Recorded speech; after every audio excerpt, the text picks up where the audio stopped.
Coronavirus has already caused huge problems for a lot of football clubs, but particularly in non-league, Barnet FC are the ones currently that have been affected the worst. They announced last week that they've put all 60 members of non-playing staff onto their notice. That's all their admin staff, all of their first team management, including their first team manager Darren Curry, all their academy staff. It's horrendous, especially given the timing of it with such uncertainty for these individual employees. What does the future hold for those people? And for the football club, what does this actually mean? Because it would take some really extreme concerns from the owner to have to do this, because it's so drastic. What is the future going to hold for Barnet, and will they make it through this coronavirus period? We're going to look at it all in this video.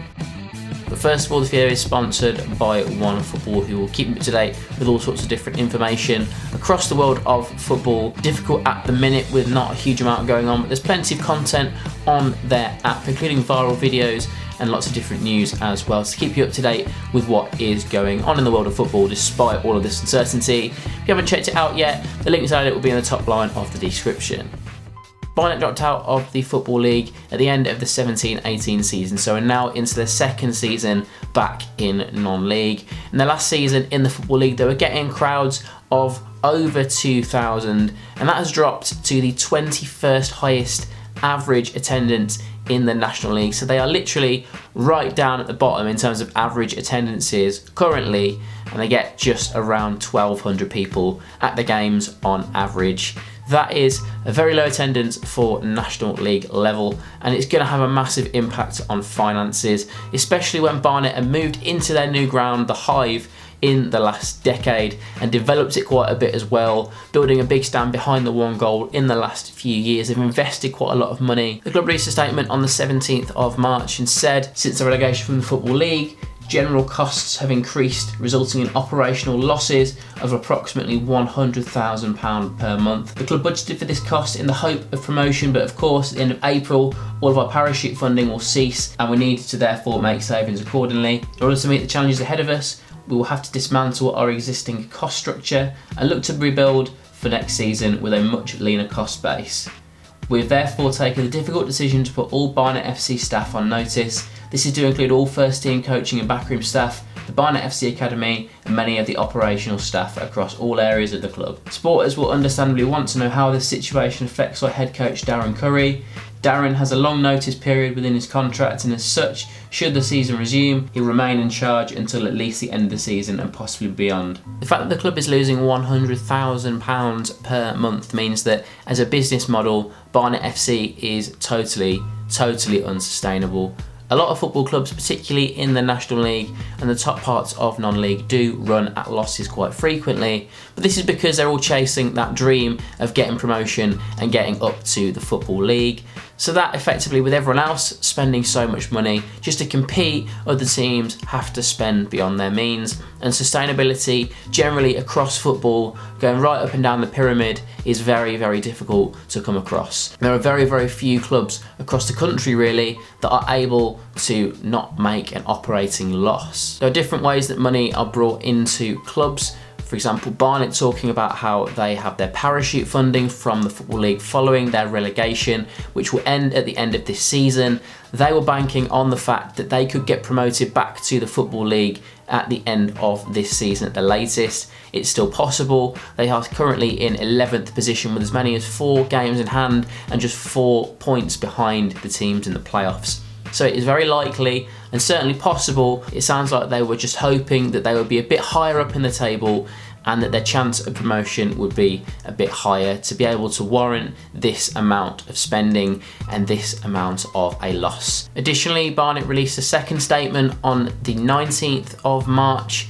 This spoke about some of the more finer details of what is going to happen. Referring to their academy, they said that due to relegation 2 years ago, our extended academy licence expires at the end of this season as per the regulations. We've been working hard behind the scenes to create a new academy model, but the regulations do not allow us to retain our players, and last week one of the prospective funding partners said they could not provide the anticipated support. The statement was written on behalf of the chairman Tony Kleanthos, and he also said that my own financial support will continue. However, our parachute funding has also now come to an end, and we are unable to carry on with our existing setup into next season without this additional financing in place.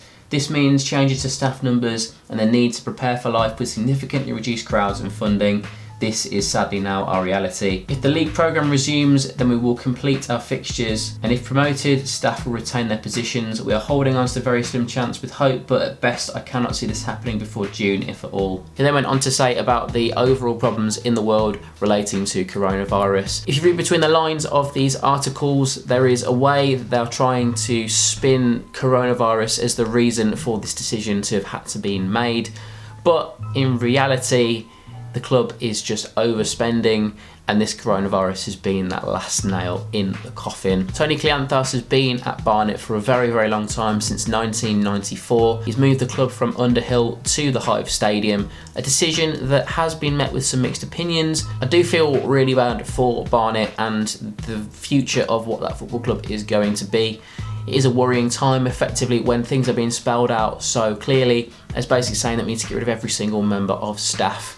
Obviously there will be staff that are on high amounts of money and some that will be on more manageable lower amounts of money, but for having to make every single member of staff redundant and then having to pretty much literally wipe the slate clean and start again, even with the chairman saying that he's going to continue to fund the club, that is a pretty horrendous situation to be in and very worrying for Barnet fans. I hope that the club can find a way to survive through this horrible situation, and that all members of staff that have been made redundant do manage to find a way through it as well. The coronavirus is going to take a lot of lives. It's already taken quite a few in the UK and it will continue to do so, but the impact on businesses is going to be horrendous. The government are providing some help, but it's still going to be a massive challenge over the next few months.